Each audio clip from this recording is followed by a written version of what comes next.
And here's a video response to rile up people's demonic influences, and it's going to leave them hating people's consciences all the more, to the point where there is a constant war going on within themselves, and rightfully so, especially after everything that they've tried inflicting upon me and projected onto me, you know. I could be having one of the worst days ever to be witnessed by anyone. But yet behind that bad day, there are also positive memories to be taken from that bad day, thus making the bad day a good day. Especially if I've just taken, 101 positive memories, positive moments and experiences from that bad day, when all that there was left is 10 bad memories. 10 bad, moments, as you will, or experiences. So essentially, I've just taken 101 good things from that bad day and made it a good day. And this is what makes me uniquely different to the world that we live in. And I lose sight of it sometimes. But if other people had this mindset, there'd be less suffering in the world. There'd be less pain. There'd be less trauma within people. There'd be less attention seeking. And only God knows what else. If you can channel your bad days and learn to take positive memories, positive experiences from those bad days, you're essentially making it a good day. And therefore, your frustration, your sadness, your pain, and only God knows what other worldly programmed emotional feeling you're currently going through shifts. Because you've used these spiritual tools in order to strengthen your faith, to strengthen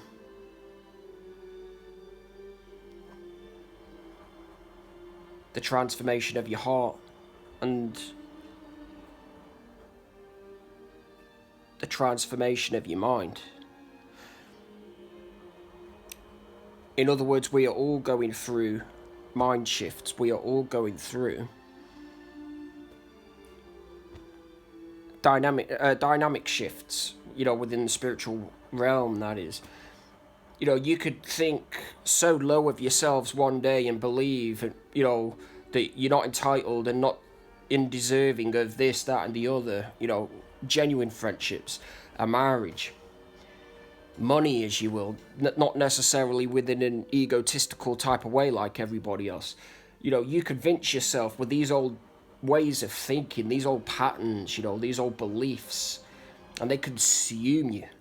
They prevent you from living the life you so rightfully deserve to live.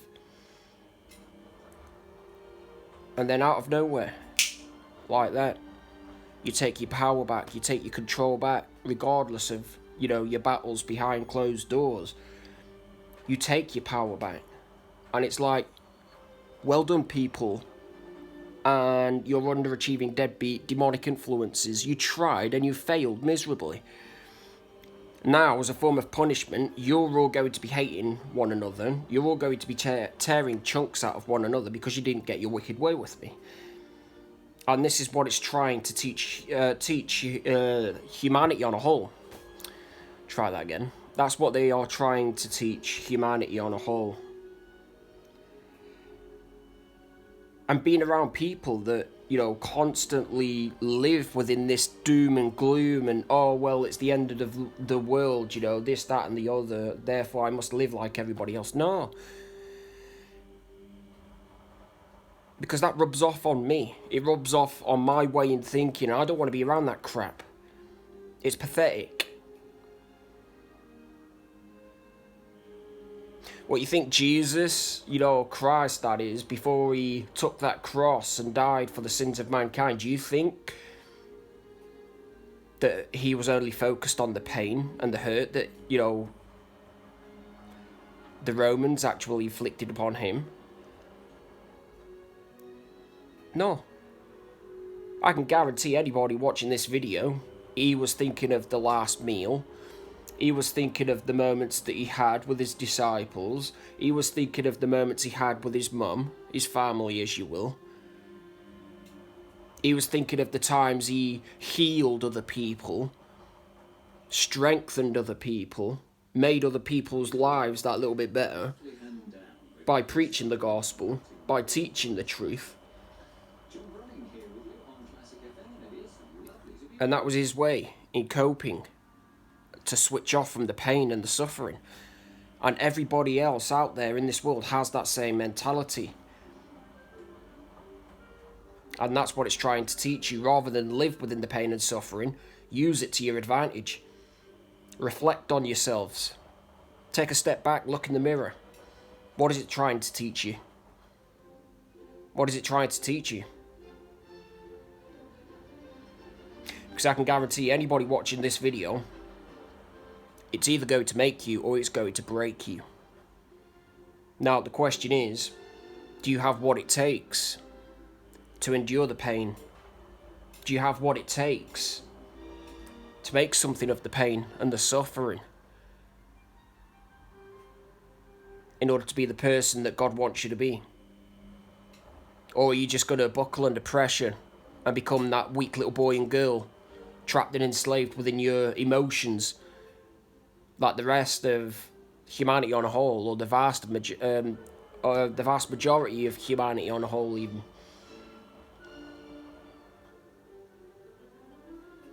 Choices. Just like any fleeting feeling and emotion, what, do you think I'm going to live within them? Oh, fam. Not at all. Not even the slightest. I use them to my advantage. Because any fleeting feeling and emotion is trying to teach me something. It's also trying to guide me into building more emotional intelligence, more emotional maturity.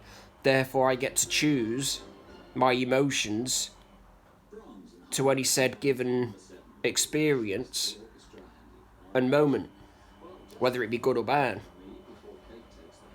Therefore, I'm choosing my emotions.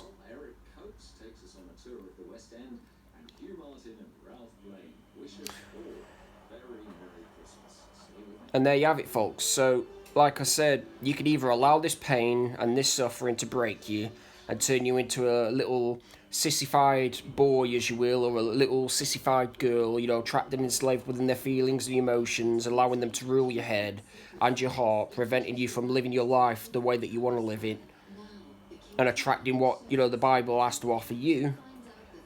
Or you can allow this pain and this suffering that you're currently going through to build character, to build persona, to strengthen your heart's electromagnetic field, to strengthen your minds and your souls, for that matter. You have the same power that I have. Use it for the greater good.